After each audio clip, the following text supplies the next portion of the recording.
আমরা গতকালকেই দেখলাম যে আমাদের একজন সম্মানিত জাতীয় সংসদ সদস্য জ্বালানি সংগ্রহ করতে গিয়ে তিনি কিছুটা অসম্মানিত অবস্থার মধ্যে পড়েছেন। এর আগে আমাদের একজন সংসদ সদস্য আমরা জেনেছিলাম যে তিনি তেল না পেয়ে, জ্বালানি না পেয়ে তিনি কিছুটা সংকটের মধ্যে ছিলেন। আমরা খুবই ছোটোখাটো জনপ্রতিনিধি, দিনে অন্তত 30 থেকে 40টা ফোন পাচ্ছি এলাকায়, যেহেতু আমাদের এলাকা বাউফল আমার এলাকা, এখানে পেট্রোল পাম্প না থাকার কারণে ডিলার যারা বিক্রি করেন, সেই ডিলার যারা বিক্রি করেন তারাও কারসাজি করেন। এই কারসাজি যারা করেন তারা দোকানগুলো বন্ধ করে দিয়ে নিজেদের বাড়িতে বিক্রি করেন। সেখানে যখন ম্যাজিস্ট্রেট যান বাড়িতে তারা কেউ থাকেন না।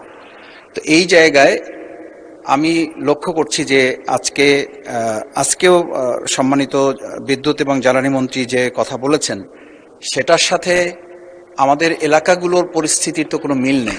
প্রশ্ন করুন মাননীয় সদস্য, প্রশ্ন করুন। এই প্রশ্নটা হচ্ছে এই যে আজকে আমরা এটাও জানতে পেরেছি যে রাত 8টার মধ্যে বাণিজ্য কেন্দ্রগুলো বন্ধ করে দিতে বলা হচ্ছে। তো এই পরিস্থিতিতে বিশেষ করে আমার বাউফল এলাকা পটুয়াখালী 2 এই এলাকায় যে জ্বালানির সংকটে একটা উত্তপ্ত পরিস্থিতি তৈরি হচ্ছে, এই পরিস্থিতি উত্তরণে মন্ত্রণালয়ের সম্মানিত মন্ত্রী কি ধরনের পদক্ষেপ গ্রহণ করছেন?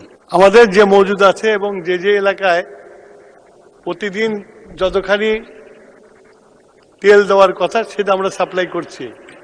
এখন ওনার বক্তব্যে উনি বললেন সেই ডিলার ইচ্ছা করে যে পালিয়ে যায়, সেটা ওখানকার যে আইন শৃঙ্খলা বাহিনী আছে তাদেরকে বললে সেই ডিলারকে ধরে এনে সেই তেলগুলো সরবরাহ করতে পারে। আর আজকে যে বৈশ্বিক যে অবস্থা সারা পৃথিবীতে, এইটা একটা বড় সমস্যা হয়ে গেছে। তারপরেও আমরা বাংলাদেশে এইটাকে সুষ্ঠুভাবে চালিয়ে নেওয়ার চেষ্টা করছি, কিন্তু মানুষের মধ্যে যদি প্যানিক বাইং সৃষ্টি হয় সেটা রোধ করা একটু কঠিন।